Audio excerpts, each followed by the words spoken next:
함께 기도하겠습니다. 하나님 아버지 감사합니다.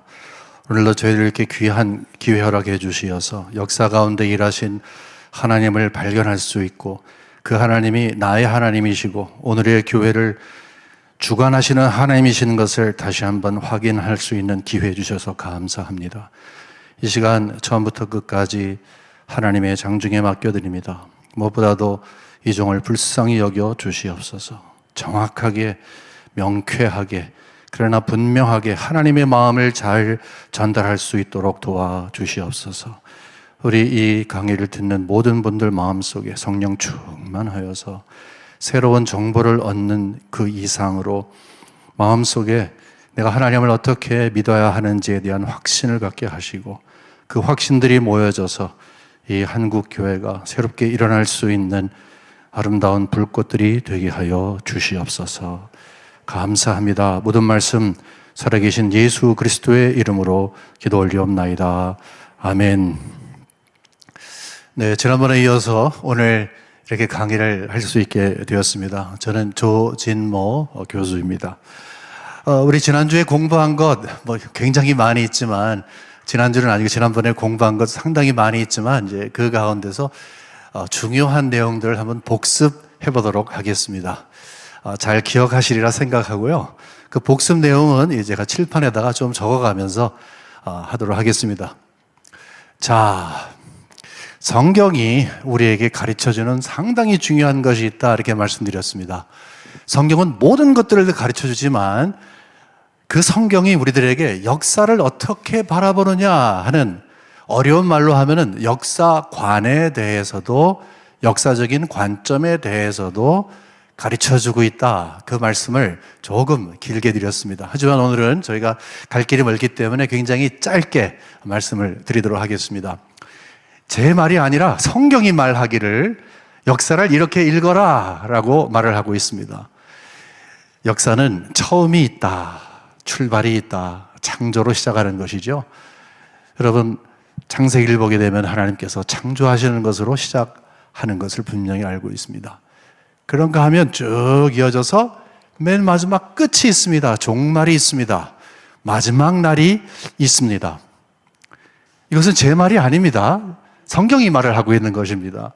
근데 마지막 날에는 예수님께서 오시고 이제 새하늘과 새 땅으로 우리를 인도하신다 이렇게 말씀하고 있습니다. 그런데 성경은 여기서 중단되질 않습니다. 성경은 처음이 있는가 하면 또 끝이 있는데 반드시 방향이 있다고, 여기에 있는 화살표가 그냥 있는 게 아니라 방향을 향하고 있다 이렇게 말씀드렸습니다. 근데 그 방향 가운데 상당히 중심되는 것이 있다. 이것도 역시 성경이 말씀하기를 이 모든 역사의 중심에는 바로 예수 그리스도의 십자가 사건이 있다 이렇게 말을 하고 있습니다. 요 전에 사건을 우리는 구약이라고 볼 수가 있습니다. 구약, 그 다음에 여기는 이제 신약 시대라 이렇게 볼 수가 있습니다. 아마 많이 들으셨을 거예요. 새로운 것도 아니고. 그런데 구약은 어떤 기능이 있는가? 앞으로 오실 예수님에 대한 말씀을 하고 있다. 그러면 신약은 어떤 것인가? 이미 오신 예수님과 앞으로 오실 예수님에 대한 말씀을 하고 있다. 결국 성경이 우리에게 이야기하고 있는 핵심은 무엇인가? 왜 예수 그리스도가 이 중심에 있는 것인가? 예수가 누구이기 때문에 그런가? 우리가 무엇을 성경을 통해서 배우면서 역사를 바라보는가? 그 내용의 중심은 바로 구속에 있다 그랬습니다. 구속. 기억하실 것입니다. 구속에 있다. 영어로 redemption. 그리고 우리가 역사를 배우니까 구속 역사. 그래서 성경은 전체적으로 보게 되면은 구속 역사에 대한 것이다. 조금 더 구체적으로 보면 예수 그리스도를 중심한 구속 역사에 대한 것이다. 이렇게 얘기를 했습니다. 우리가 이거 하나만 배워도 상당히 큰 것을 배우죠. 우리가 이 내용을 갖고 구약을 읽거나 신약을 읽거나 나아가서 신약 시대에 여기 중단되는 요 한 1세기에 우리가 정경이 끝난 다음에 지속되고 있는 초대교회, 중세교회, 천년, 그 다음에 16세기, 17세기에 이어지는 종교개혁, 그리고 지금까지 이어지고 있는 근현대교회, 모든 교회 역사를 바라볼 때에 굉장히 중요한 것은 절대로 성경이 이야기하고 있는 구속 역사와 떨어질 수가 없다. 그 안에 들어가 있다. 교회 역사는 따로 노는 것이 아니다. 이렇게 말씀을 드렸습니다. 제가 장시간 동안 이렇게 말씀드리는 것은 이 내용이 성경 전체를 보는 것뿐만이 아니라 지난주 우리가 공부한 것 그리고 오늘 공부할 내용에 어떤 관점을 가지고 바라보는가에 대한 궁금증을 해소해 주기 때문에 그렇습니다. 우리는 오늘 장로교회에 대해서 배우려고 합니다. 특별히 우리 모두는 다 선교사님들께서 수고하시고 노력한 그 열매로 오늘 우리의 신앙을 갖고 있는 거 여러분 다 아시죠?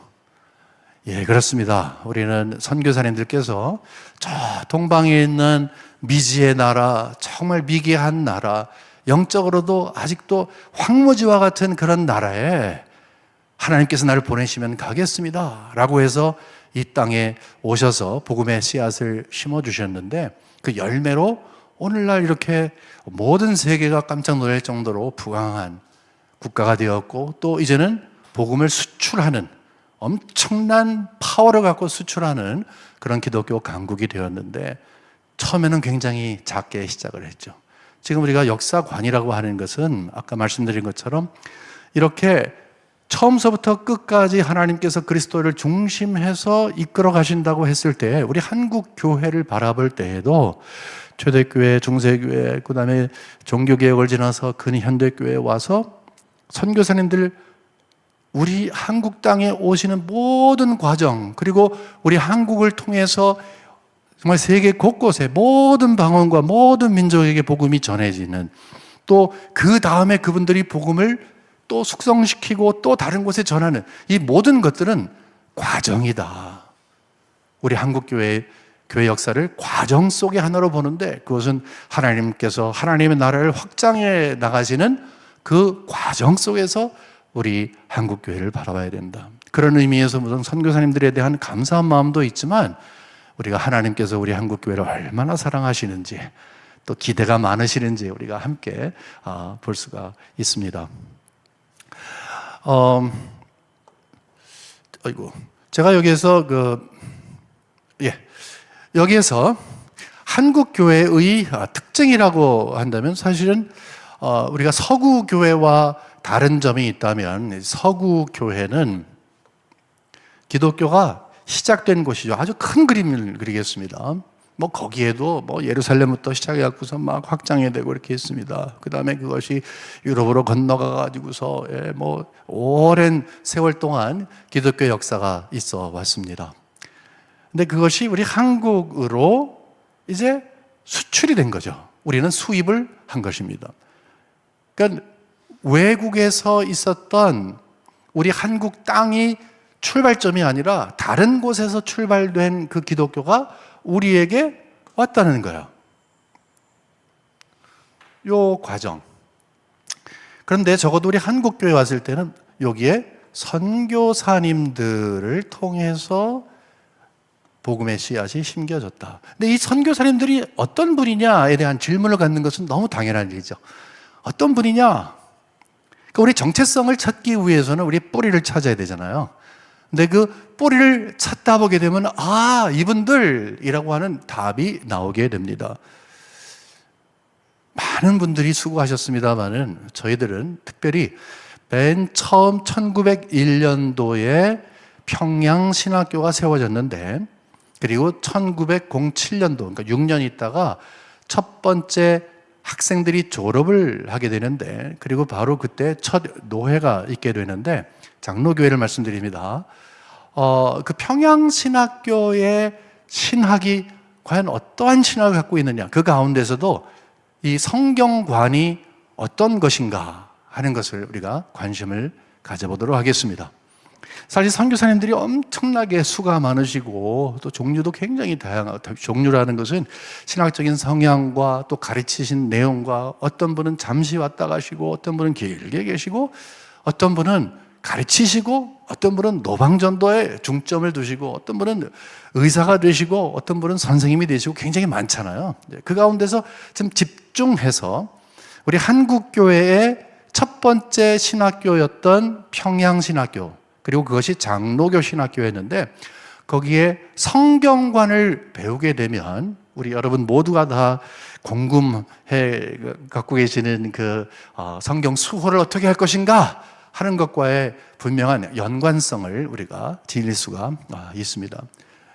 그래서 조금 우리가 다 공부하면 좋습니다만 이 짧은 시간에 좀 축소해서 이 평양신학교의 첫 번째 어떤 성경관을 지니고 있었는가 하는 것에 대한 관심을 가지려고 합니다.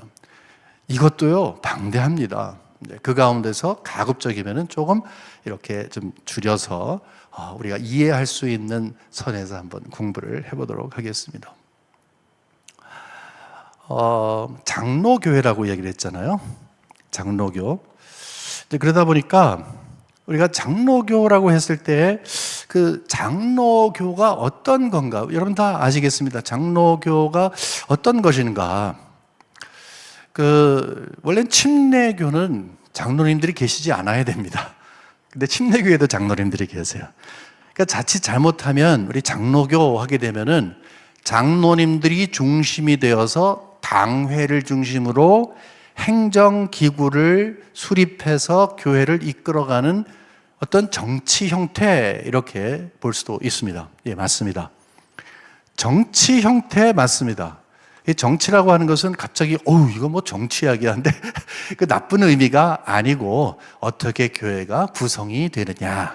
다시 말해서 여기 회중들이 이렇게 했을 때 대표자들을 세워서 이제 교회를 이끌어갈 수 있도록 하겠구만. 여기 장로님들을 세워서 이끌어가겠구만.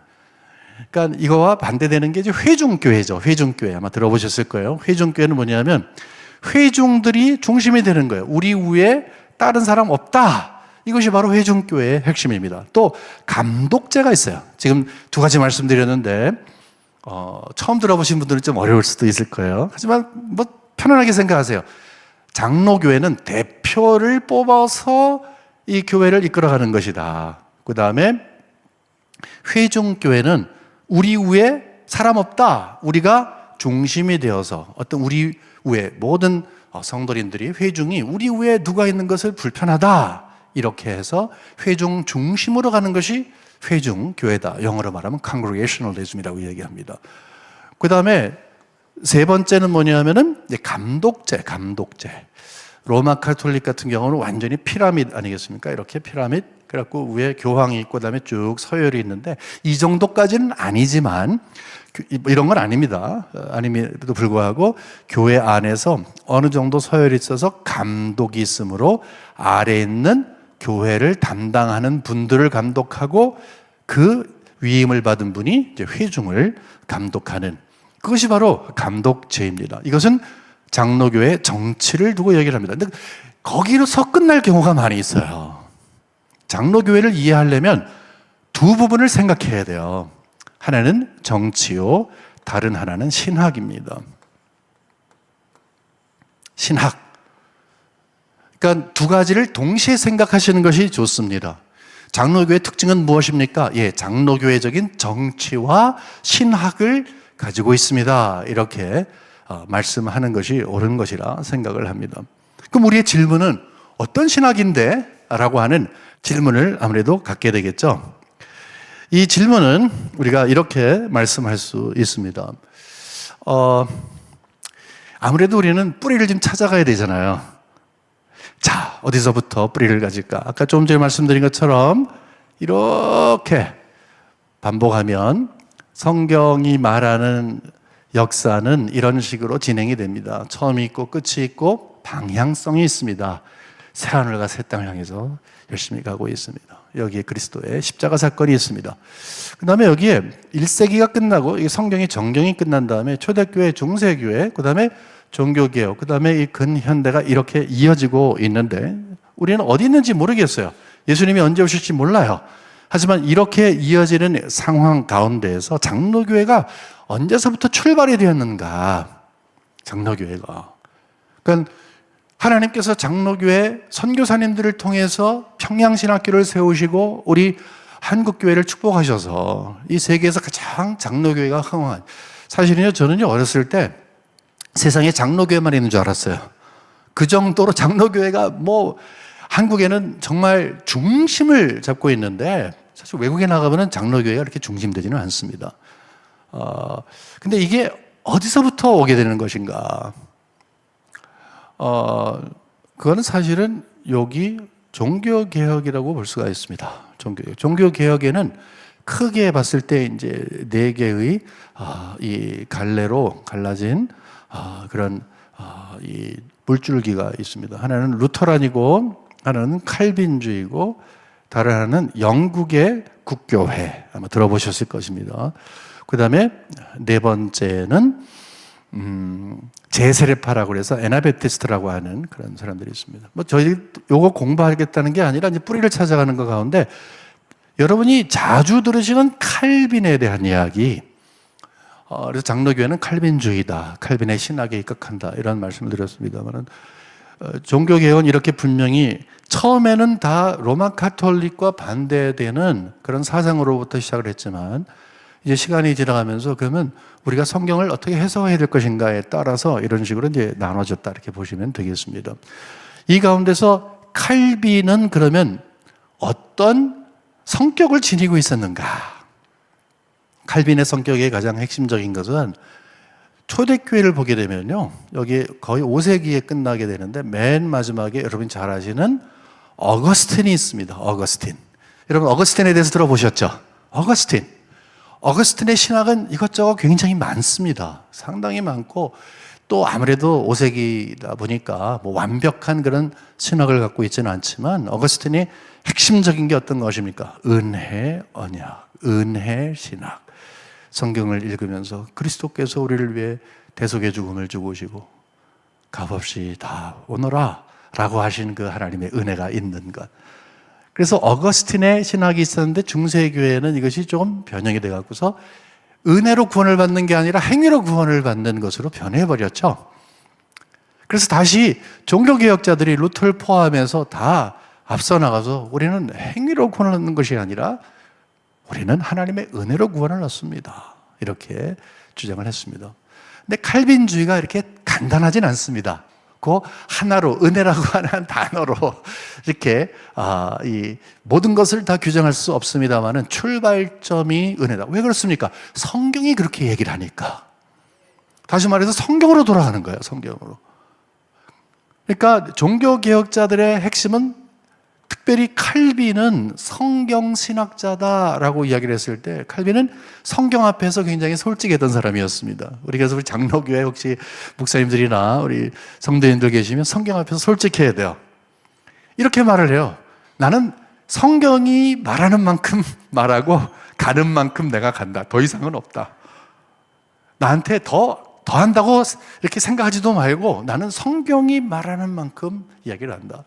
또 성경이 베이비톡을 하듯이 한다. 무슨 말인가 하면은, 성경은 정말로 대단하게 하나님께서 우리에게 주신 계시의 말씀이기 때문에 천지를 창조하시고 또 우리를 주관하시고 우리를 주권적으로 인도하시는 하나님께서 얼마나 파워가 있으시고 얼마나 지혜가 있으신지 우리는 비교될 수 없는 피조물에 불과하다.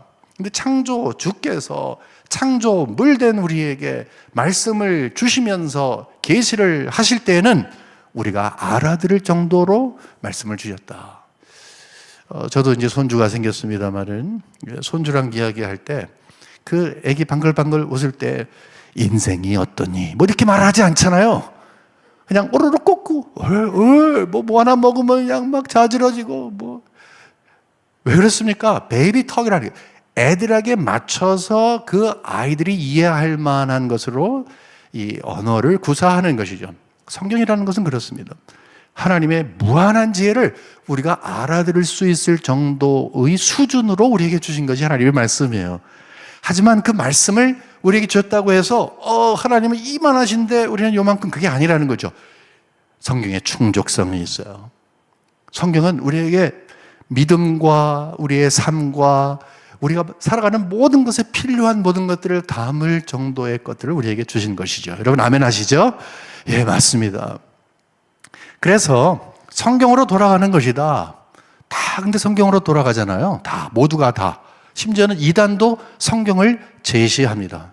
한 가지 차이점이 있다면 성경을 출발점으로 삼고 무엇보다도 정말 다른 것이 있다면 성경을 우리에게 주신 하나님이 어떤 분인가를 생각하는, 그러니까 성경을 문서로 보고 문자로만 보는 것이 아니라 그 하나님에 대한 믿음이 어떤 것인가에 따라서 성경이 달리 보인다는 것이죠.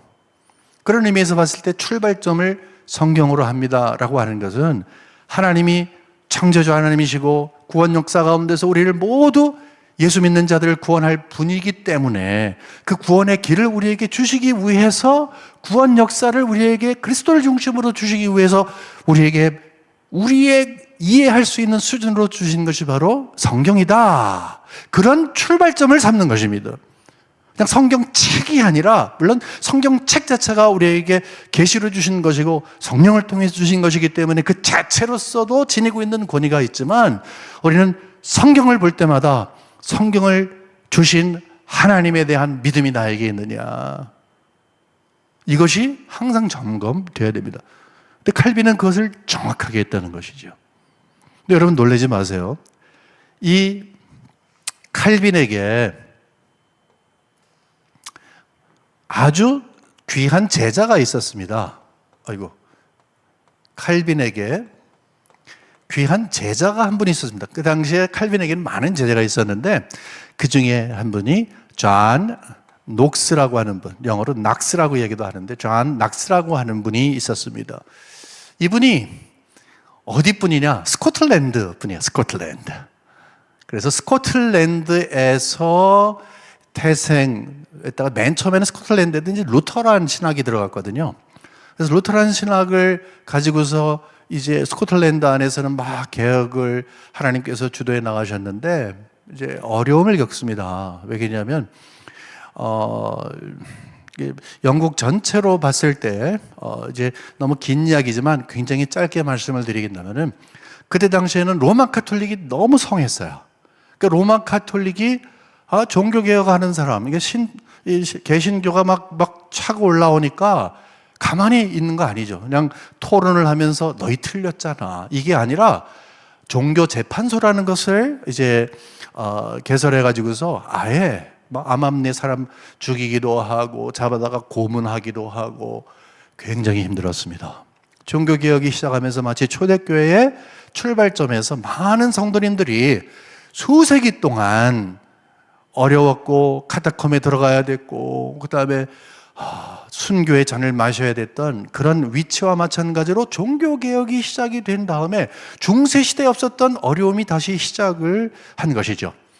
근데 그럼에도 불구하고 이거다라고 생각을 했던 분들이 계십니다. 그 중에 한 사람이 존 낙스예요. 쫓겨났어요. 유럽으로 갔습니다. 처음에 독일에 갔다가 그 다음에 존 캘빈이 사역을 한 곳이 스위스의 저 남쪽에 있는 제네바라고 하는 것이거든요. 요즘은 뭐 관광지로 굉장히 유명한데 그리고 평화의 그 모습을 갖고서 왜 빨간 데다가 하얀 십자가 있는 거 있잖아요. 바로 그 스위스. 북쪽에 되면은 이제 독일어를 쓰는 곳이지만 이제 남쪽에 가면은 프랑스랑 가까우니까 이제 프랑스 말을 쓰죠. 원래 칼빈은 프랑스 사람이지만 이제 그 제네바에서 사역을 하기 시작을 합니다. 그런데 낙스가 막 다니다가 독일에 있다가 그 다음에 이 제네바에 오게 됩니다. 여기 와가지고서 상당히 중요한 경험을 하게 됩니다. 그래 당시에 맨 처음에는 굉장히 힘들었어요. 칼빈도 뭐 쫓겨나기도 합니다. 칼빈 선생님도 쫓겨나. 사역을 하다가 1539년도에 쫓겨났다가 3년 있다가 다시 이 의회가 초빙해서 제2의 전성기를 맞게 됩니다. 처음에는 힘들었지만 그 다음에는 쭉쭉 가면서 제네바라고 하는 도시를 어떤 곳으로 만들었냐면은 그때 당시에 종교개혁이 시작을 하면서 많은 나라에서 핍박을 받는 개신교 지도자들 또 성도님들이 제네바로 가게 되면 칼빈 선생님이 계신데 라고 해서 이쪽에 오게 되는 존 락스가 결국 그 중에 한 사람이 되었던 것입니다. 그래서 갔어요. 근데 칼빈 선생님이 딱 보니까 똑똑해. 그리고 분명한 신앙을 갖고 있어. 여러분 아시잖아요. 존 락스 하게 되면 뭐가 유명합니까? 존 락스의 기도. 하나님은 스코틀랜드를 주십시오. 아니면 제 생명을 가지고 가십시오. 저는 그런 기도 못할 것 같아요. 근데 그런 기도를 했어요. 조국을 사랑하는 마음을 가지고서 어떻게 하든지 조국에 돌아가서 스코틀랜드 돌아가서 내가 무엇인가 해야 되겠는데 하나님 나에게 종교개혁의 불을 일으켜달라고 기도를 하는데 왜 그런가? 제네바에 딱 가서 보니까 칼빈 선생님의 종교개혁이 어느 정도 무르익었어요.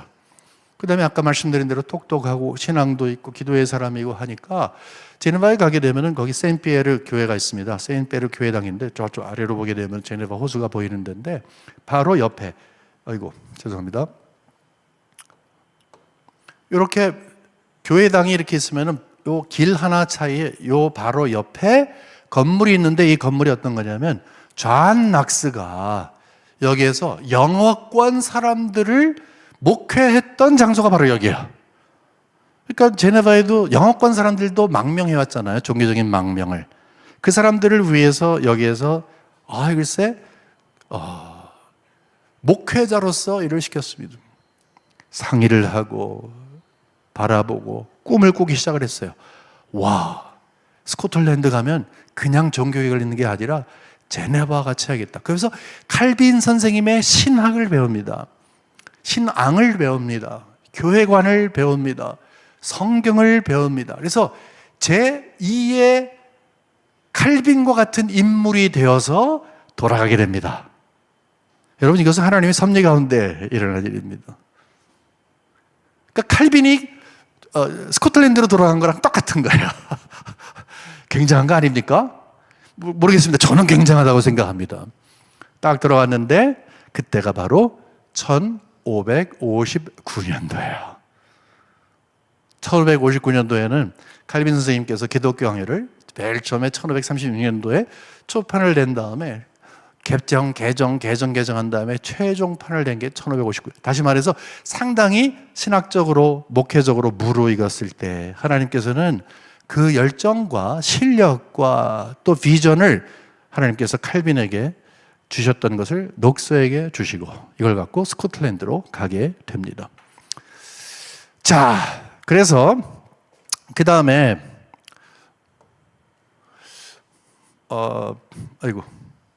그냥 하겠습니다. 요거는 지난주에 우리가 공부했던 내용이 다시 나오네요. 죄송합니다. 네. 그 다음에 돌아가게 되는데 놀라운 일이 벌어지기 시작을 합니다. 딱 들어갔는데 처음엔 귀족들을 설득하고 지도자들을 설득하는데 그때 당시에 그것이 쉽지 않았어요. 왜 그렇습니까? 스코틀랜드는 오랫동안 프랑스하고 굉장히 가까웠기 때문에 프랑스는 굉장히 로마 카톨릭의 강국아니에요. 그 가까운 환경 때문에 로마 카톨릭이 꽉 잡고 있었어요. 꽉 잡고 있었어요. 그때 당시에 여왕도 로마 카톨릭을 추구했던 그런 사람이었습니다.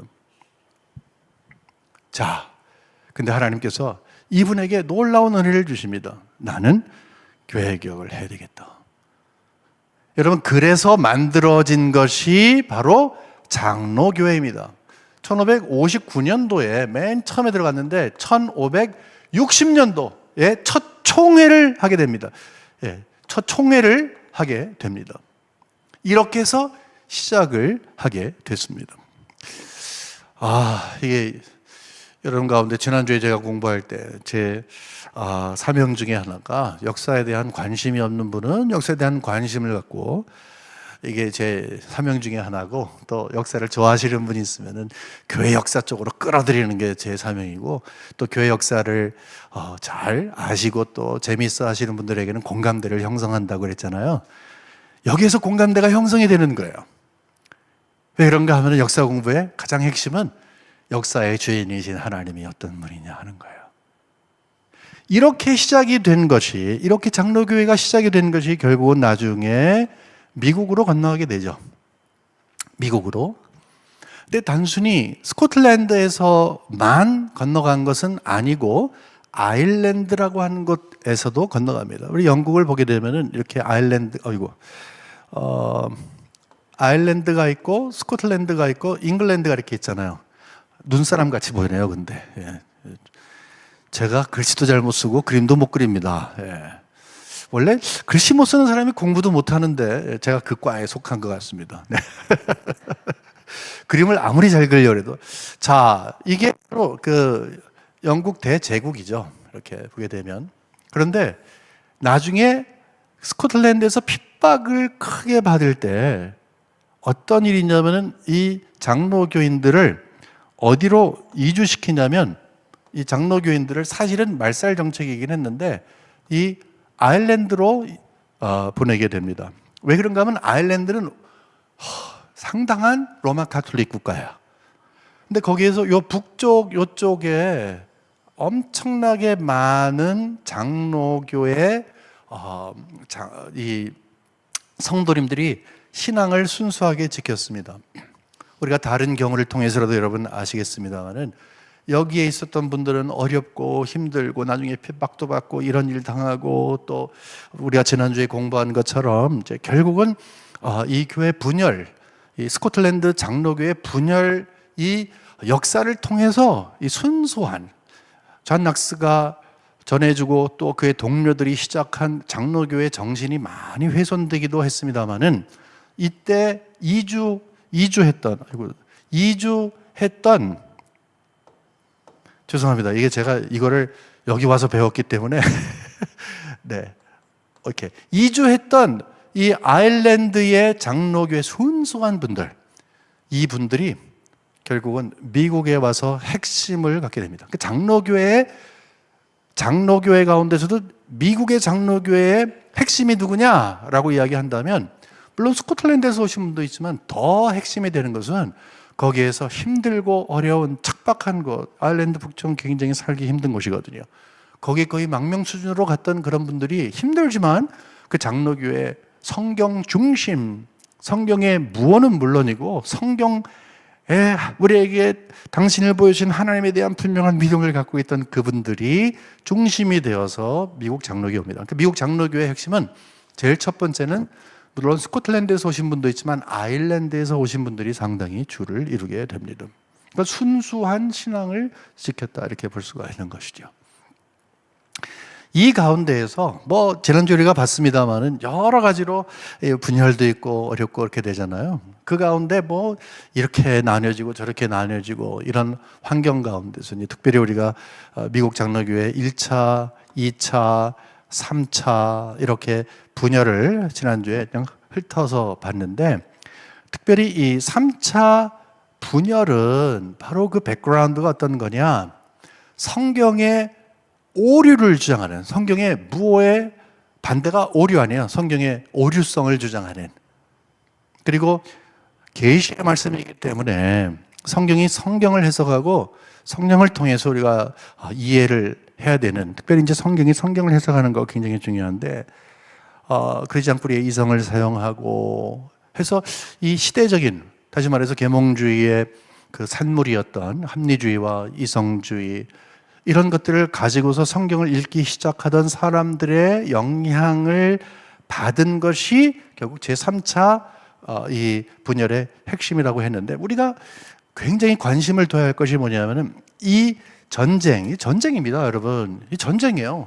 성경관 이 싸움은 전쟁이에요. 영적 전쟁도 가장 치열한 전쟁이에요. 그래서 뺏기면 안 되는 거예요. 이것이 치열하게 막 진행되고 있을 그때에 하나님께서 선교사님들을 한국에 보내십니다. 그리고 질문을 갖는 거예요. 그때 당시에 장로교회는 쉽게 말해서 성경을 하나님의 온전한 무오한 하나님의 말씀으로 보는 사람도 있고, 그 다음에 오류를 인정하고 성경 비평하기 그 전부터 들어와갖고 자유주의가 범람하지 않았습니까? 이 가운데서 우리 한국교회로 들어온, 이렇게 보게 되면은 이제 우리가 여기가 영국, 스코틀랜드, 이제 아일랜드라고 하면은 여기를 이제 미국이라고 한다면 여기에서 수입된 우리 한국으로, 이게 한국입니다. 한국으로 수입된 이 복음, 이것은 장로교회는 과연 어떤 것입니까? 라는 그런 질문을 갖게 되죠.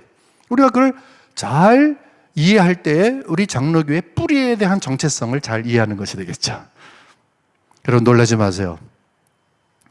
하나님께서는 비록 그때 당시에 정말로 흉흉한 파도와 같고 풍랑이 치는 것 같고 이 정말 성경에 대한 관점이 막 흔들리고 하는 그런 환경 가운데서 어거스틴이 이야기하고 존 칼빈이 이야기했던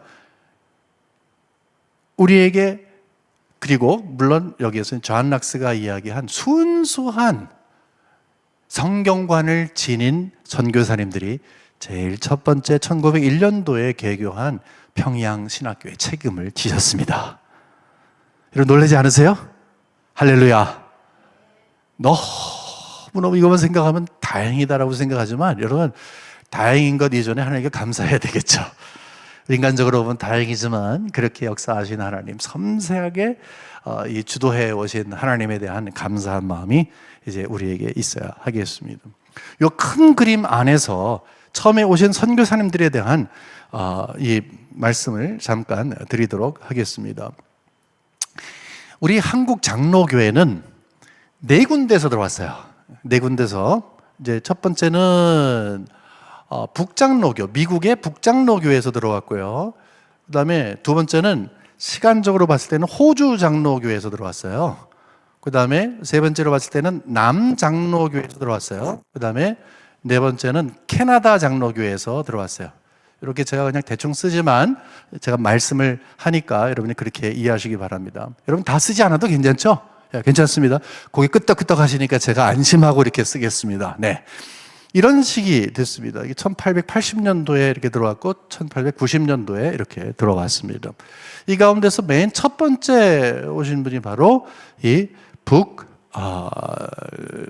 그러니까 미국의 남과 북으로 나눴을 때 북장로교회. 이 생각을 하시죠? 그러면 미국이 남장로교회야, 북장로교회. 지난주에 공부한 거, 여러분 혹시 오늘 처음 이 강의를 들으시면 지난번에 우리가 공부한 내용으로 돌아가시게 되면은 남장로교회와 북장로교회가 어떻게 구분이 되는가 하는 것도 싹짝 지나가지만 이해가 되실 수 있으리라 생각을 합니다. 참고해 주시기 바라고요. 이 북장로교회에서 선점을 하게 됩니다. 맨 처음에 오게 됩니다. 그래서 맨 처음에 온 것은 1884년도에 알렌이라고 하는 분이 들어옵니다. 알렌. 첫째, 이분은 의사 선생님이세요. 알렌이 오셔갖고 나중에 여러분 제중원이라고 들어보셨어요? 제중원? 결국은 제중원을 만들게 되는 핵심이 바로 이분이 됩니다. 갑신 정변이 있었는데 그때 이제 거의 죽을 만한, 정말로 인간의 힘으로 될 수 없는데 최선을 다해서 살린 다음에 결국은 입지를 갖추게 됩니다. 그 다음에 1885년도에 누가 들어가면 여러분이 굉장히 잘 아시는 언자로 시작하고 듣자로 끝나는 네 글자 선교사님이신데, 예, 맞습니다. 언더우드 선교사님이십니다. 훌륭하십니다. 상당히 연세대학을 이렇게 지으신 그분이 언더우드 선생님께서 들어오십니다. 그 다음에 이렇게 들어오는 겁니다.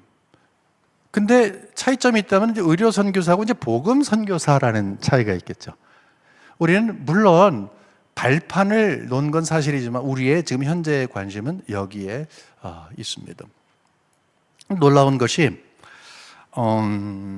하나님께서 우리 한국교회를 얼마나 사랑하시는지, 여러분 그거 어느 세계에 가더라도 우리 한국교회처럼 보수적인 교회가 없습니다.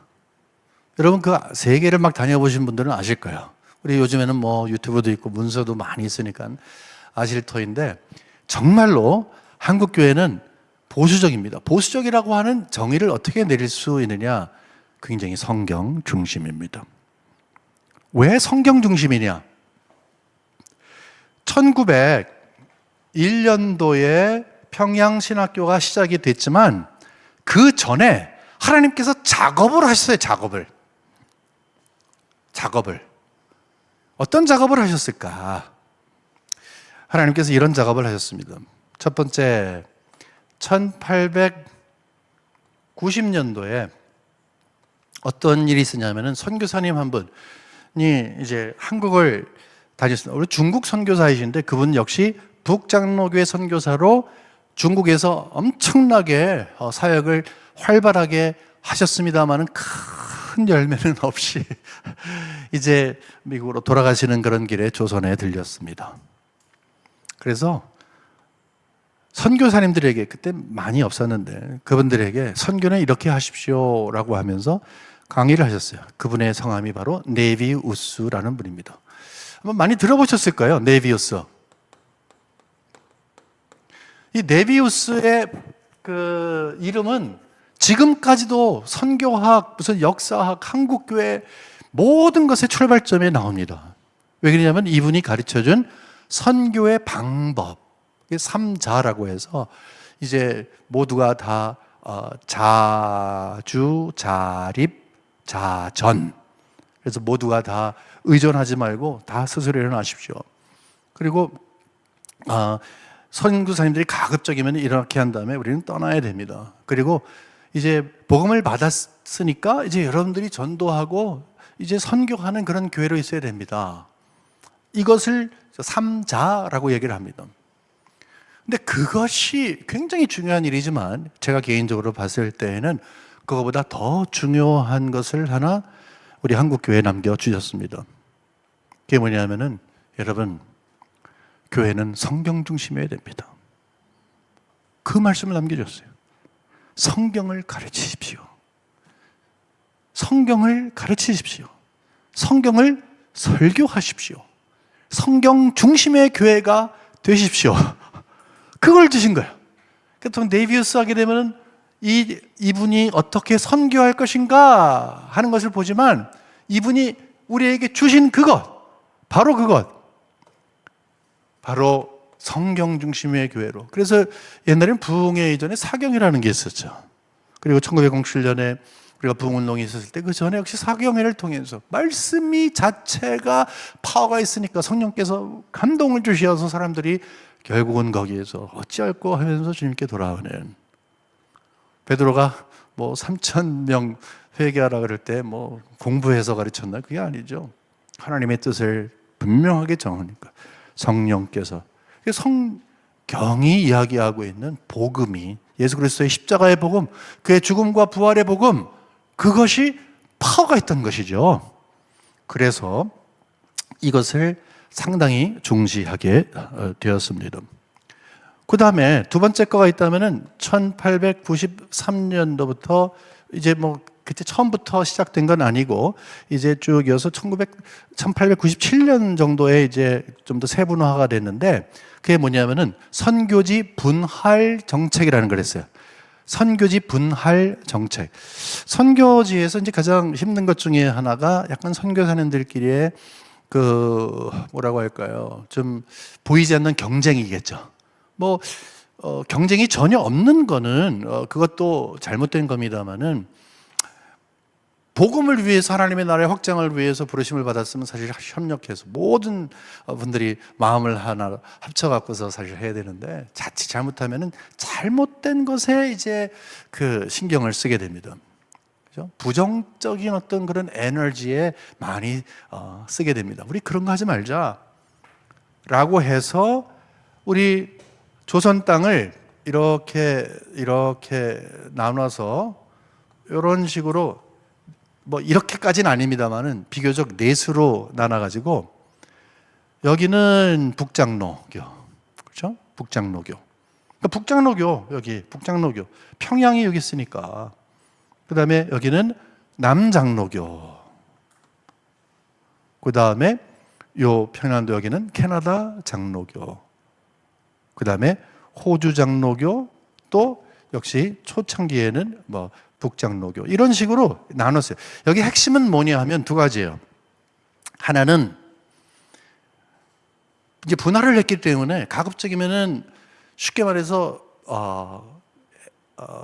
선점한 어떤 뭐 사역이지만 선점한 선교사님이 계신 곳에 가서 이제 다른 사역을 해서 불필요한 그런 긴장 관계를 만들지 말자라고 하는 그런 확신을 가졌습니다. 여러분 굉장히 훌륭하지 않아요? 제가 봤을 땐 너무너무 훌륭하신 분들이에요. 근데 그게 하나님이 하신 일이에요. 근데 두 번째는 뭐냐 하면 하나님께서 하신 일, 북장로교회가 여기를 책임졌잖아요. 그렇죠? 서북 쪽을 책임지는데 평양이 여기 있잖아요. 근데 평양신학교가 바로 여기 있잖아요. 그러다 보니까 북장로교회에서 오신 분들이 여기에 책임을 지게 되겠죠. 그렇죠? 하나님이 미국에 지금 뭐 신파, 구파, 이 성경관에 대해서 막 싸움을 하고 있고 막 요동이 치고 있는 바로 그때에, 특별히 1890년대 90년도 그때서부터 엄청나게 힘들었거든요. 그런 환경 가운데서 북장로교 가운데서도 상당히 보수적인 성경관을 지니고 있는, 우리로 보게 되면 성경의 무어성을 주장하는, 저쪽에서 무어성이 아닌 오류다라고 하는 사람들이 있다는 것을 알면서 공격을 하고 싸움을 하던 그 자손들, 자손이 아니라 그 영향을 받은 그런 의미에서의 그분들이 여기에 오게 된 것입니다. 지난주에 우리가 공부한 것처럼 북장로교회 안에서 엄청난 일이 있을 때, 선교사님들 여기 젊은 분들이 오실 때에는 선생님들 가운데서 성경의 무어성과 성경의 계시의 왜 중요성과 왜 우리가 성경 비평 같은 것을 수용할 수 없는가 하는 것을 분명히 알고 있던 분들이 북장로교회에서 이렇게 온 거라는 것입니다. 하나님이 하신 일이에요. 그러면 1901년도에 우리가 이 평양 신학교가 세워졌다고 했는데, 그러면 그때 당시에 여기 계셨던 분들이 정말로 북장로교회의 전통적인 그런 신앙을 소유하고 있었는가, 그런 성경관을 지니고 있었는가, 그게 우리의 질문거리가 될 수 있습니다. 지난주에 우리가 잠시 봤습니다만, 맨 첫 번째는요, 맨 처음에는 완벽하게 거의 정말 보수적인 성경관을 지니고 있었습니다. 그 다음에 이제 30년대가 지나면서 흔들흔들하게 되고 나중에는 조금 한국 장로교회가 힘들어지게 됩니다. 그런데 여기서 제가 한 분을, 굉장히 중요한 한 분을 말씀드리려고 합니다. 그분이 뭐냐면은 1902년도에 한국에 오셔서 한 20년 정도 성동교회에서 또는 다른 곳에서 목회하시다가 1924년도에 평양신학교 실천신학교수로 가신 곽알련이라고 하는 분, 찰스 앨런 클락이라고 하시는 분인데, 한국말로 이제 곽알련이라고 하는 그분에 대해서 이제 잠시 말씀을 드리려고 합니다. 그분은 미국에서 태어나시고, 그러니까 우리가 북장로교회에서 왔다고 그런 말씀을 드리겠죠.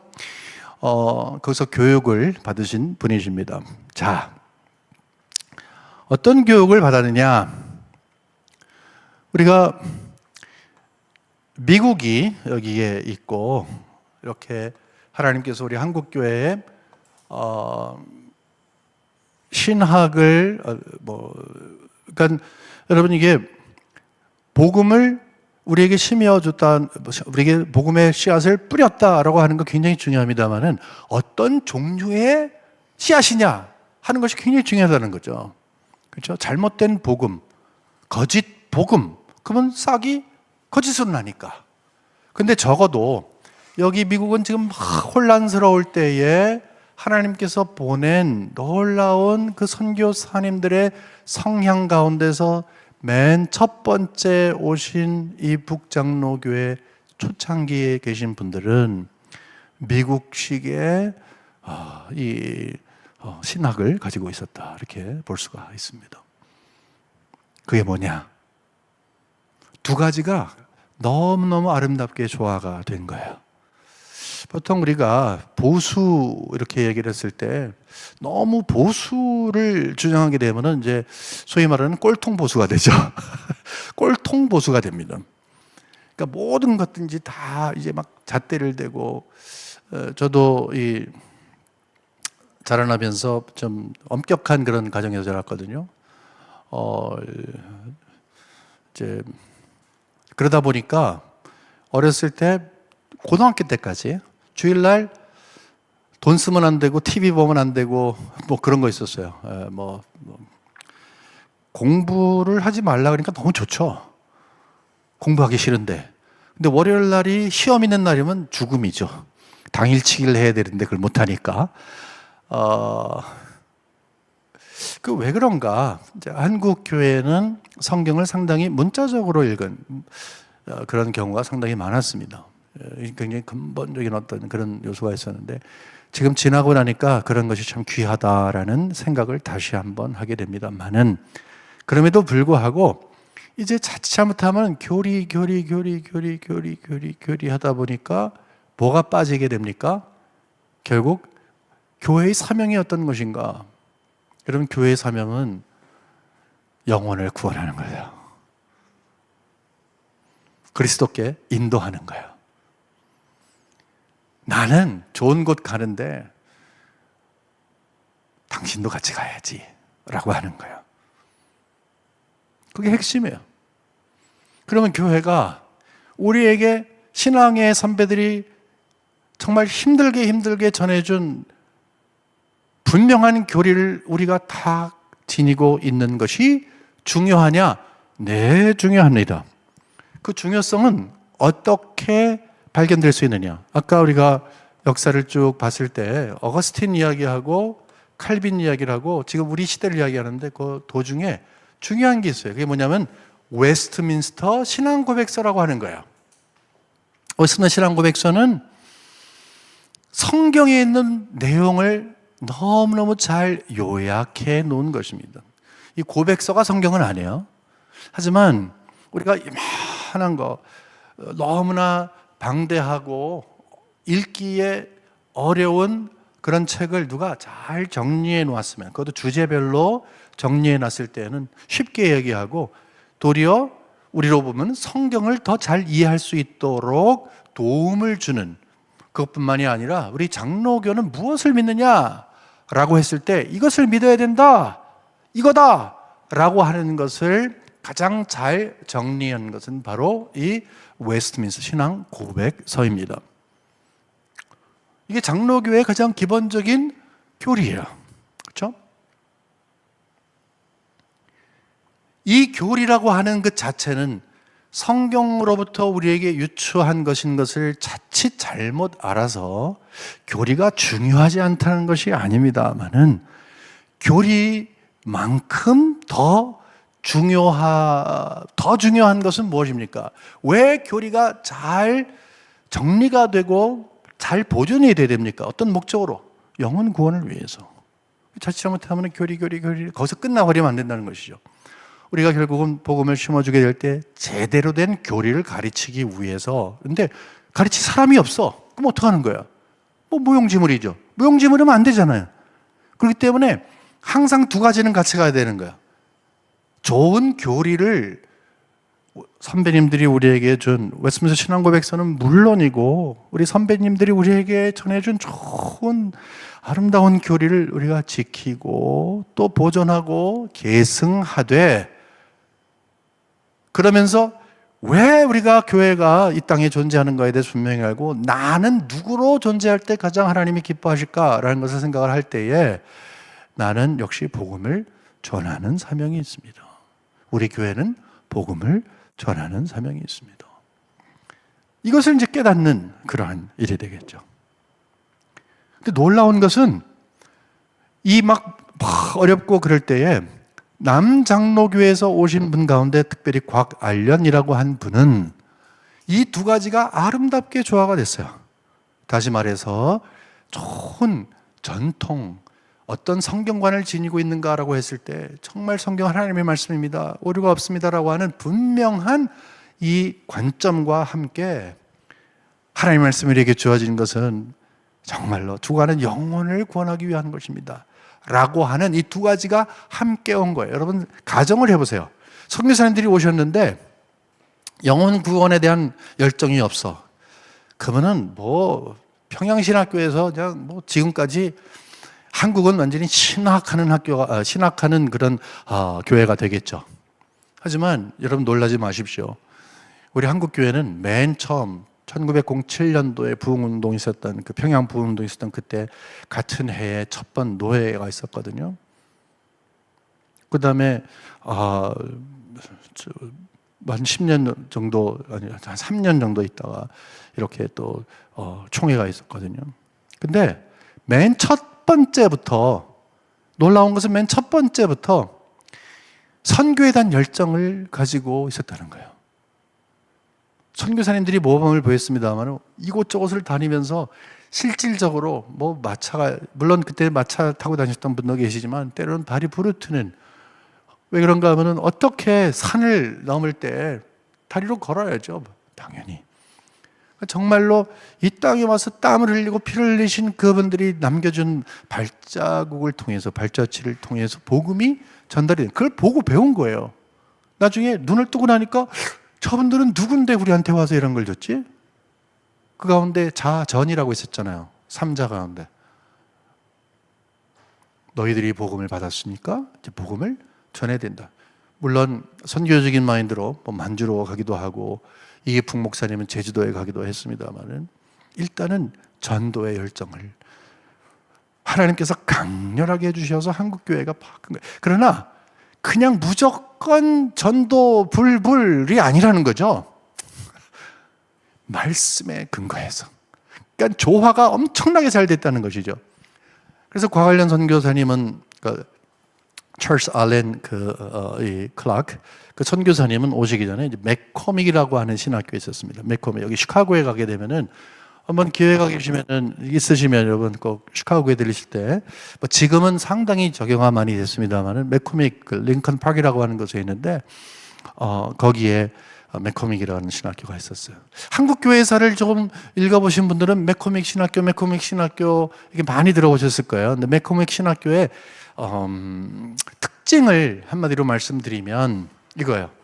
지난주에 우리가 잠시 본 것처럼 구파와 신파, again. 만일에 지금 이 구파와 신파에 대해서 잘 모르시면 지난번 강의로 돌아가시면 좋고요.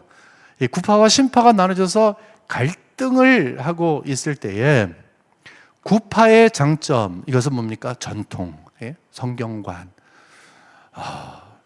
근데 이 정말로 모든 것의 기초가 되는 성경을 기초로 해서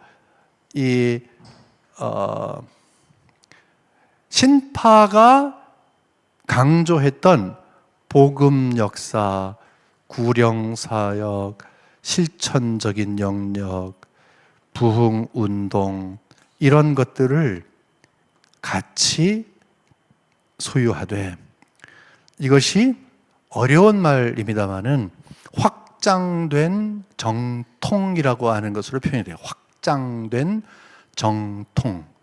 그러니까 정통이 없어진 게 아니죠. 두 가지가 똑같이 50-50이 아니라 이렇게 되어 있는 거예요. 다시 말해서 구파적인 요소, 우리가 보게 되면은 정통성, 성경의 무어라든지 이런 그 하나님의 주권이라든지 어떻게 하든지 인간적인 이성이나 이런 것들을 거부하는, 이것이 이렇게 있고, 그 다음에 신파적인 요소, 이게 이렇게 된 것이 아니라 이렇게 누워 있는 거예요. 누워서. 이것이 기초가 되고 그 위에, 그러니까 구파적인 게 기초가 되고 신파적인 게 위에 같이 있는 거예요.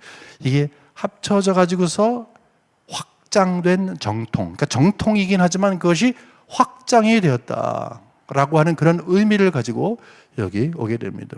헤릭 잔슨이라고 하는 교수님이 설교를 가르쳤어요. 근데 그 선생님은 1884년도부터 이 맥코믹 신학교에서 이제 교수 생활을 하는데, 놀라운 것은 이 맥코믹 신학교가 위험했어요. 처음부터. 특별히 1890년대부터 자유주의가 들어오고 성경 비평학이 들어오고 성경의 무어를 거부하는 교수들이 하나 둘씩 들어오기 시작을 하는데, 이렇게 들어오기 시작을 하는데 1884년도부터 이 과관련 선교사님의 스승이었던 선생님, 영향을 받았던 선생님이 이때서부터 교수 생활을 시작하세요. 근데 이분은 아까 말씀드린 바로 이런 맥락에서 신학을 분명히 갖고 있던 분이에요. 특별히 2년 전에는 총회장까지 하셨어요. 그때 당시에 총회장이면 상당하거든요.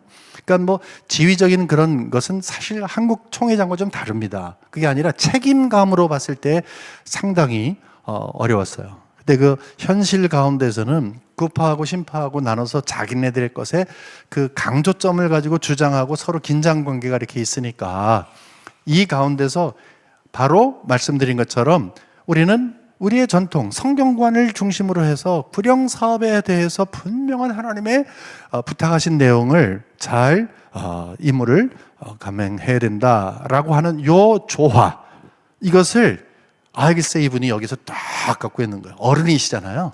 총회장까지 했으니까. 그러니까 여기 1890년도에 와서 이제 뭐 스물스물 이렇게 들어온다 할지라도 이분이 딱 버티고 있으니까 들어오기가 쉽지는 않겠죠. 근데 과관련 선교사가 언제부터 공부하냐면 1800, 99년도부터 공부해요. 그러니까 비록 이게 역사를 보게 되면 이때도 무슨 뭐 성경에 뭐 오류 같은 거 주장하는 사람 들어왔잖아 라고 이야기를 할 수가 있습니다만은 제가 얘기할 것은 아닙니다. 그때 당시에 이렇게 구파적인 성경의 권위에 대해서 그렇게 수호하려고 했던, 더더군다나 상대가 누구인지를 알기 때문에 인간적인 관계는 분명히 하지만 그럼에도 불구하고 장로교회는 이래야 된다라고 해서 웨스민스터 신앙고백서를 분명하게 하고 성경의 권위를 분명하게 했던 이 선생님이 계셨어요. 1899년도부터 시작해서 1902년도까지 공부하고 1902년도에 젊은 나이로 뿅 와갖고서 우리 한국에 옵니다. 신학이 어떤 거예요? 바로 이 신학을 갖고 있는 거예요. 와, 세상에는 성경의 오리를 주장하면서 성경에 하나님의 계시라고 하는 것을 부정하는 사람도 있네. 그러면 안 되지 라고 하는 생각. 그러면서 세상에는 교리만 하는데 그러면 안 되지. 왜냐? 하나님의 말씀은 전해야지. 그래야지 구령 사업을 가능하게 하지 라고 했더니 두 가지가 조화가 되어서 와서 이곳저곳에서 이제 특별히 여러분 잘 아시는 성동교회에서 담임도 하시다가 아까 말씀드린 것처럼 24년서부터 평양신학교에서 뭘 가르치시는가 하면 실천신학을 가르치십니다.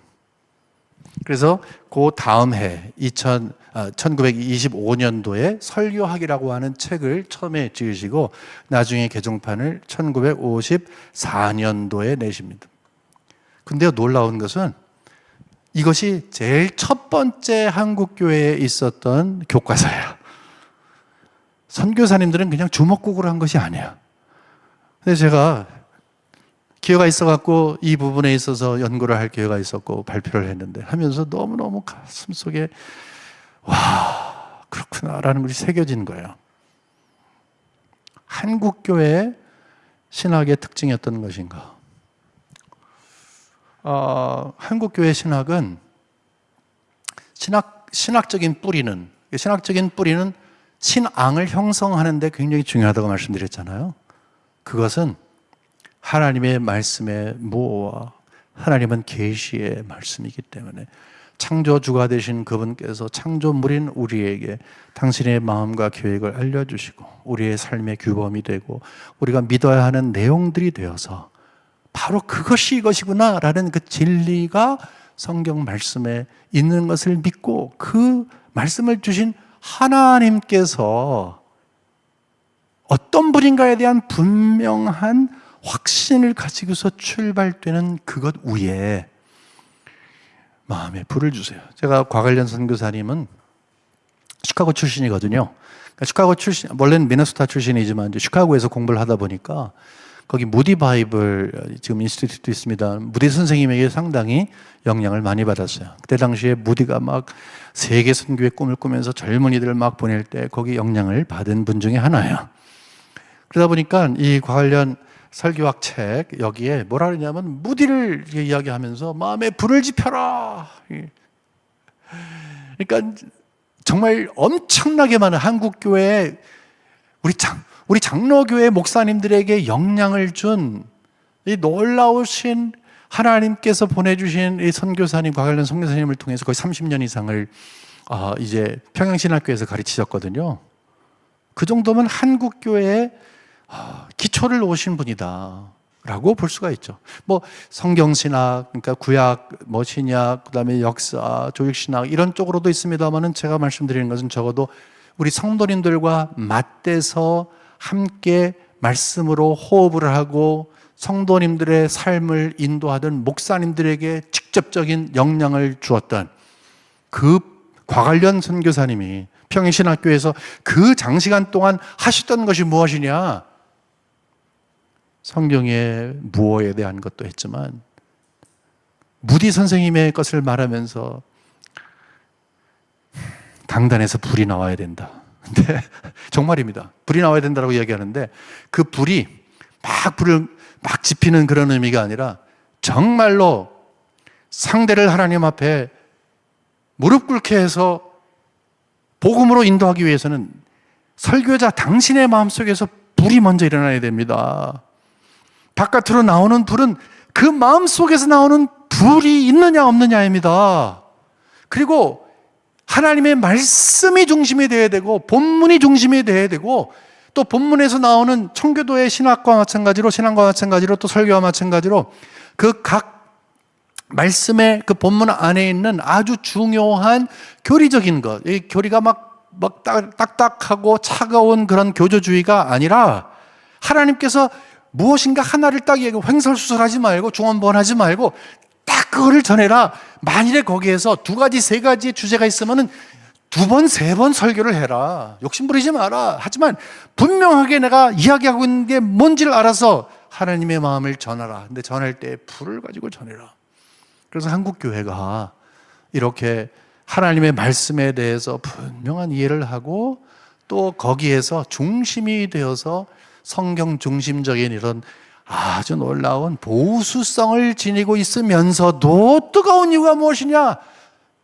우리도 이 성수협에서 조영길 장로님께서 이렇게 산기도도 인도하시고 하는데 옛날 우리 어르신들은 산기도 많이 했어요. 저 아버님도 청계산 기도 조영길 선교사님하고 저 변호사님하고 잠깐 이야기하면서 청계산 이야기를 좀 했습니다. 청계산 기도원 토끼바위 막 있고 거기에 엄청나게 매미처럼 확 소리 나는데 막 기도하는 소리가 막 쩌렁쩌렁했던 그 이유가 무엇입니까?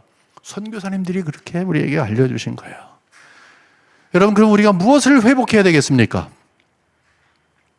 여러분, 무엇을 회복해야 되겠습니까? 답이 자명하지 않아요? 딱 나와 있지 않아요? 맞습니다. 두 가지를 동시에 우리는 중시해야 합니다. 하나는 하나님의 말씀의 권위를 인정해야 되는 거예요. 그게 출발점이 있던 거예요. 또 다른 것은 예수 그리스도의 십자가의 복음이 나에게 능력이 되어서 나를 변화시키고 그것이 변할 수 없는 불이 되어서 내가 가는 곳마다 불씨를 심어서 그곳에도 불이 확장될 수 있도록 우리의 뜨거운 신앙을 회복해야 합니다.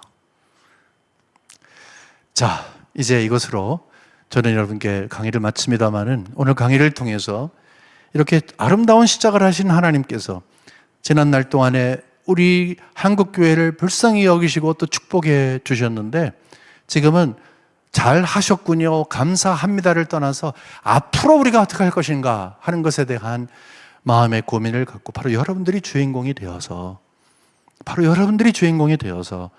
이 아름다운 전교사님들이 전해주신 전통 하나님의 기대를 여러분들을 통해서 이끌어 가시기를 진심으로 원합니다.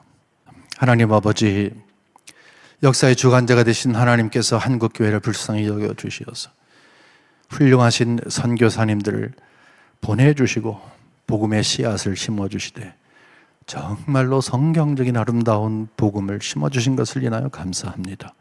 우리는 그 열매를 누리고 있습니다. 이제는 우리의 차례입니다. 지금은 싸움을 해야 할 어려운 시기에 놓여져 있습니다. 우리를 제어할 수 있는 것은 우리 스스로가 아닌 것을 분명히 믿사오니 성령께서 불쌍히 여겨 주시어서 말씀의 사람들이 되게 하여 주시옵소서. 우리의 중심에 성령의 불을 허락하여 주시옵소서. 하나님 나라가 확장되고 있는데 구속 역사에 주인공들이 다 되게 하여 주시옵소서. 진심으로 감사하며 모든 말씀 살아계신 예수 그리스도의 이름으로 간절히 기도 올리옵나이다. 아멘. 조진모 교수님의 강의가 이제 끝났는데요. 우리에게 전해준 그런 그 신앙의 뿌리라고 표현하셨지만 또 신앙의 그 계보의 역사를 정말 이렇게 역사 저명한 또 역사 신학자의 관점에서 참 잘 설명해 주셔서 무엇보다도 성수협의 취지에 아주 충실했던 성경관에 관한 교회의 역사를 짧은 시간 안에 우리가 들을 수 있었습니다. 역사 신학을 하시는 분 입장에서 교회의 역사 속에 있었던 여러 가지 사건들을 설명할 때 정말 이렇게 기적적으로 보이는 그 사건들 앞에서 하나님이 하셨다라고 이렇게 과감하게 강의하고 진술할 수 있는 역사신학자는 의외로 굉장히 드뭅니다, 여러분. 역사신학에 있어서 많은 인본주의적 역사에 영향을 받아서 주어를 그리스도나 신비한 인간의 능력을 넘어서는 하나님을 주어로 해서 역사를 평가하는 고백을 할 때 절대 그 학문성이 없다고 거부당하는 오늘날의 그 역사신학의 현식이고 일반 역사뿐만 아니라 신학도 그렇습니다. 그럼에도 불구하고 역사신학을 이렇게 전공하신 그리고 또 권위 있는 교수님께서 하나님이 하셨다라고 진술하시는 부분을 들을 때마다 정말 제가 듣고 싶어 했던 역사신학 강의를 오늘 들을 수 있게 돼서 많이 감사했다 생각했습니다. 여러분, 우리에게 전해준 성경관의 뿌리가 지금 어거스틴까지 올라가고 있는데요. 사실은 그 어거스틴 이전에 또 아타나시우스가 있었고 터툴리안이 있었고 또 그로 또 더 올라가면은 이레니우스와 폴리캅을 만나게 되고 그 폴리캅 바로 위에는 사도들을 만나게 됩니다. 그래서 우리에게 전해준 이 성경관이 초대교회 우리 사도들을 통해서 전해준 예수님이 가졌던 그 성경관 그대로가 어거스틴까지 계승됐고 이것을 종교개혁기에 종교개혁자들이 다시 살려냈는데 그 중에서도 칼빈 선생님이 가장 충실하게 이것을 살려내셨으며 이것을 제네바에서 배웠던 존 녹스가 이것을 스코틀랜드에 또 아일랜드에 잘 전수했고 스코틀랜드와 아일랜드에 퍼졌던 이 장로교회 전통이 지금 세계 각국으로 퍼지면서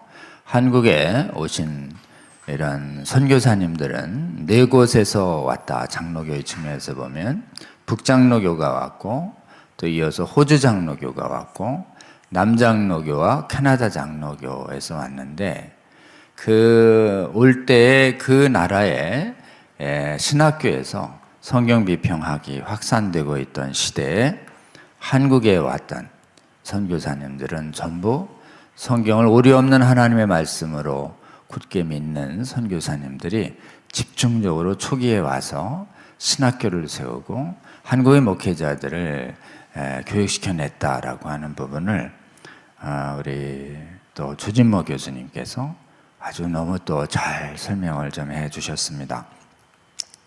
특별히 한국에서 이렇게 성경을 중심으로 한 이런 신앙을 중심으로 선교가 일어나도록 할 때 그 네비우스라고 하는 선교사가 한국에 와서 결정적인 영향을 미쳤는데 그 중에서도 자립정책보다도 성경을 공부하고 성경을 설교하는 방법으로 전도하라, 선교하라 라고 하는 그 부분이 한국의 기초가 됐다라고 하는 부분도 아주 잘 말씀을 좀 해 주셨습니다. 특별히 그 한국 교회의 이런 성경에 충실한 그 교리, 웨스트민스터 신앙 고백 표준 문서의 중요성을 신학교에서 가르쳤을 뿐만 아니라 자칫하면 교리에 너무 중시한 나머지 성령께서 주시는 살아있는 감동과 전도 구령의 열정이 약해질 수 있는데, 곽안년이라고 하는 실천신학 교수님께서 특별히 성경관 확고할 뿐만 아니라 교리에 대한 확신도 탄탄하셨을 뿐만 아니라 한국교회에 뜨거운 그 구령의 설교자의 불의 열정까지도 남겨주셔서 한국교회는 이 강력한 말씀의 불을 사모하는 기도운동이 계속되면서 이것이 오늘날 이어지고 있고, 우리에게 심겨지고 계승되었던 이 정말 귀한 신앙의 전통을 오늘날 한국교회가 잘 이어받고 또 잘 이어서 이 믿음의 전쟁을 계속해야 할 시대적 사명이 있다는 말씀을 아주 짧은 시간이지만 너무 잘 설명을 좀 해주셨습니다.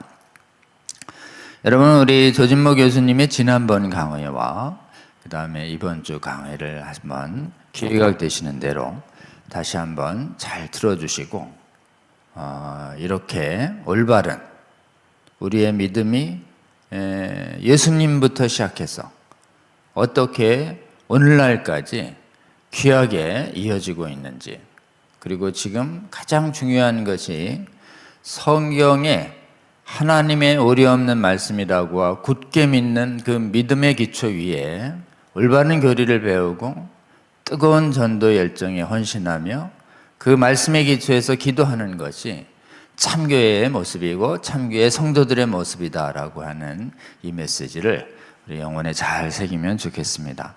오늘 잠깐 우리 함께 기도하면 좋겠던 것은요, 우리 조진모 교수님, 귀하신 강사님이십니다.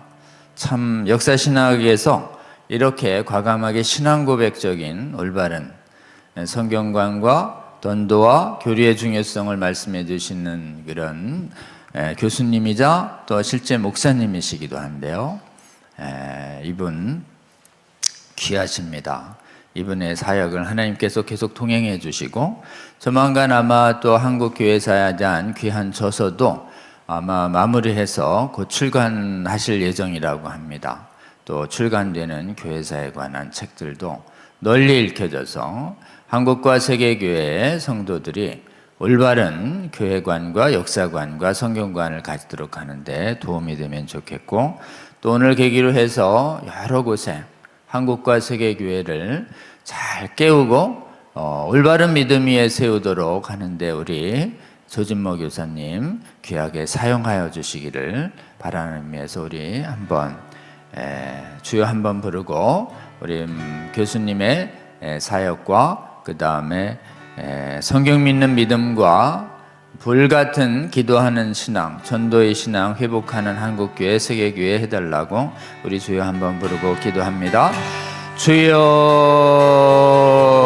하나님, 오늘 여기 있는 말씀을 통해서 귀한 말씀 주시니 감사합니다. 아버지, 우리의 믿음이 이렇게 있는지 아버지 모르고 지낸 채 보내는 사람들이 얼마나 많은지 모릅니다. 오늘 조진모 교수님 통해서 한국교회에 심어주신 이 귀하신 이 믿음이 어떤 믿음인지 우리 믿음의 기보를 이렇게 잘 배울 수 있게 하여 주시니 감사합니다.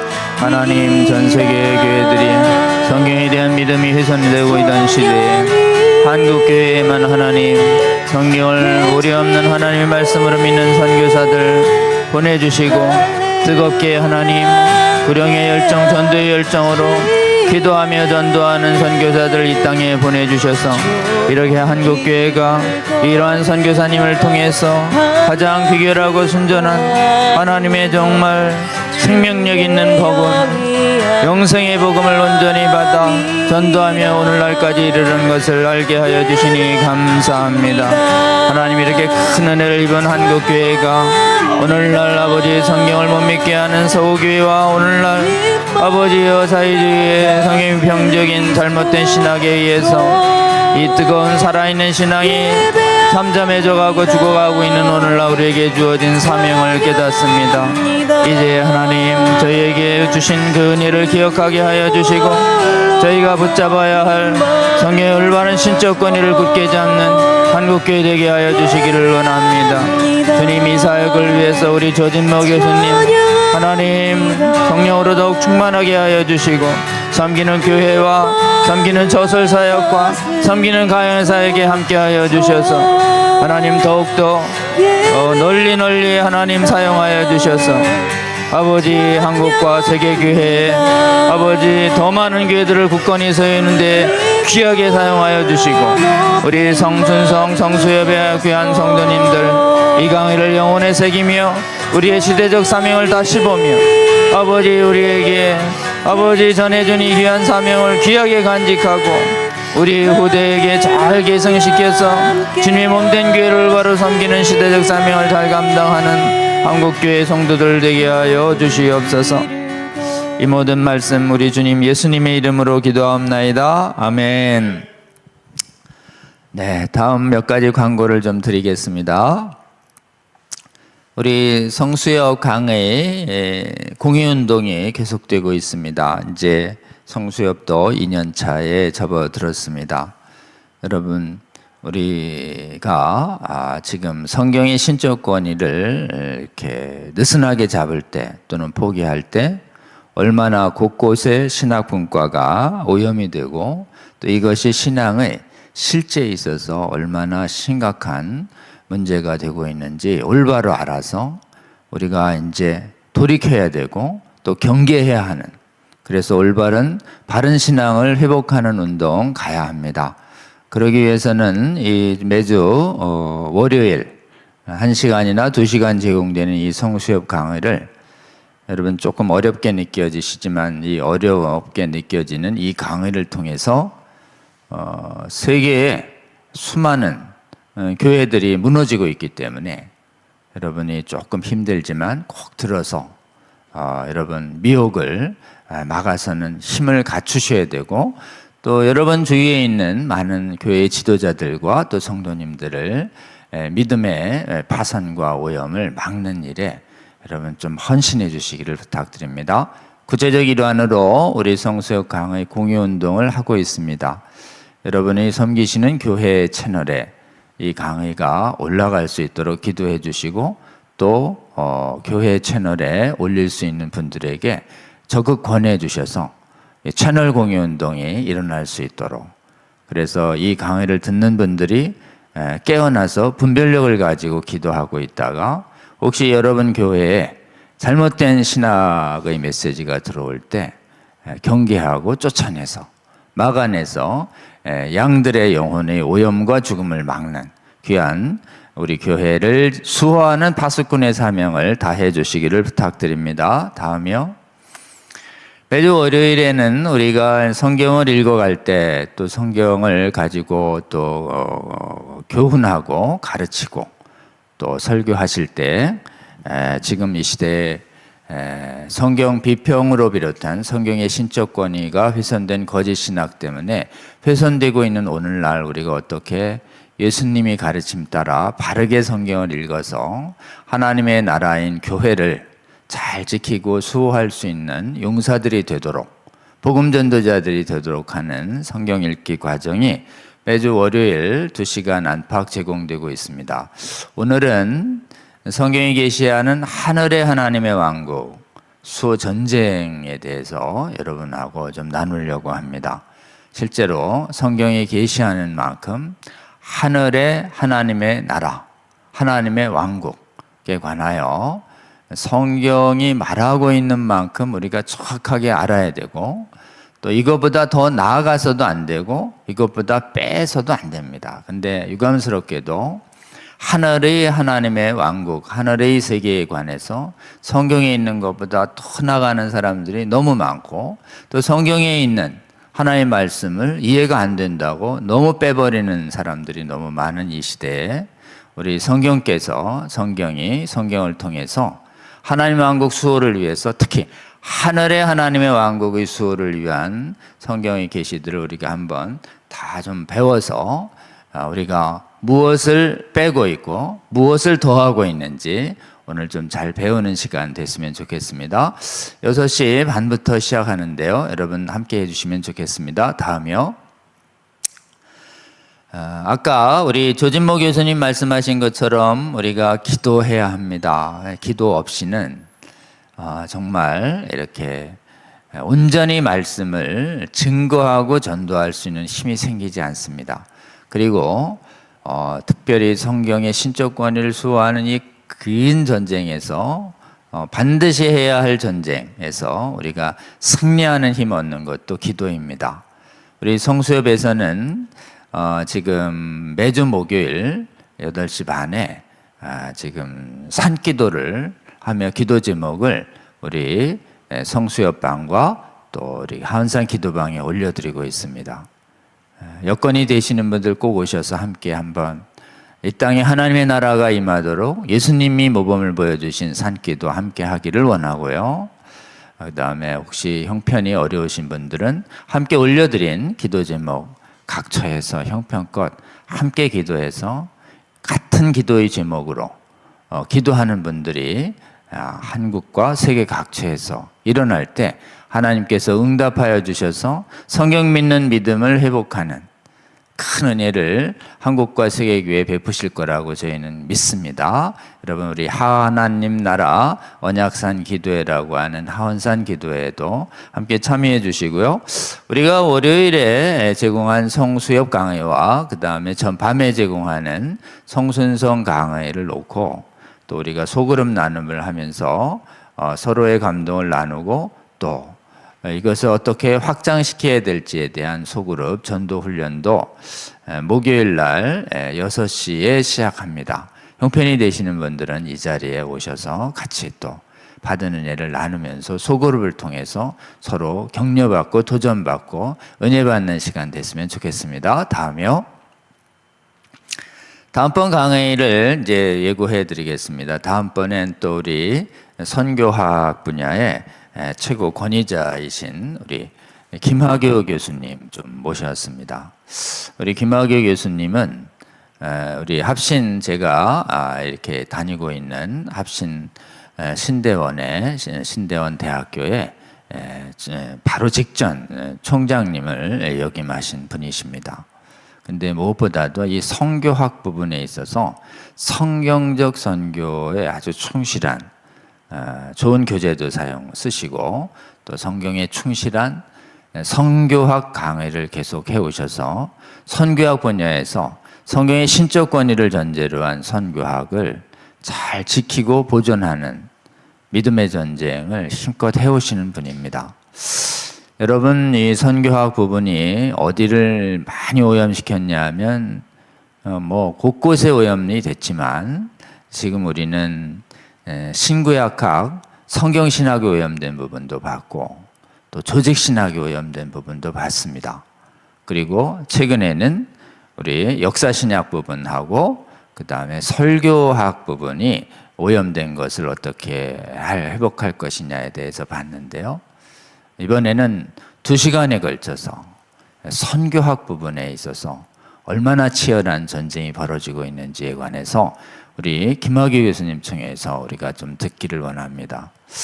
여러분 마귀가 여러 가지 실천 신학 중에서 가장 심각하게 오염되고 있는 부분 중에 하나가 이 선교학의 부분입니다. 그래서 성경 비평적인 선교학이 올 때 선교의 핵심인 복음을 통한 전도가 힘이 거의 파괴돼 버리는 희한한 선교학이 세계의 선교학을 주도하고 있습니다. 선교라고 하는 이름 하에 얼마나 비성경적인 선교 이론들과 선교 실무가 오늘날 우리 주위에 가까이 와 있는지 오늘 김학의 교수님 통해서 2시간에 걸쳐서 우리가 배우게 될 텐데요. 선교학의 변천과 위기라고 하는 특히 성경에서 멀어졌을 때 선교학이 얼마나 큰 위기에 있는지에 관해서 김학의 교수님이 직접 또 잘 설명해 주실 것입니다. 여러분 우리 김학의 교수님의 다음번 강의도 기대해 주시고 또 좋은 강의 하실 수 있도록 여러분 정말 이렇게 잘 동참해 주시면 좋겠고, 또 함께 시청해 주신 다음에 주위에 강의를 들으시면 주위에 있는 이 선교사님들에게 꼭 보내고 싶은 생각이 많이 들 가능성이 아주 높습니다.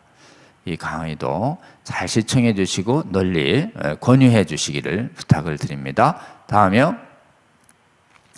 네, 오늘 50회 우리 성수협 강의 조진모 교수님, 한국에 계승되고 한국에 보존되어 온 한국 장로교 신학교의 그 성경관의 역사에 대한 귀한 강의 지금까지 잘 들으신 여러분 감사드립니다. 기회가 되는 대로 널리 이 강의 공유해 주시면 좋겠습니다. 그러면 성수협 정기강론 시간은 이것으로 마치고 여러분 또 다음번에 뵙도록 하겠습니다. 여러분 고맙습니다.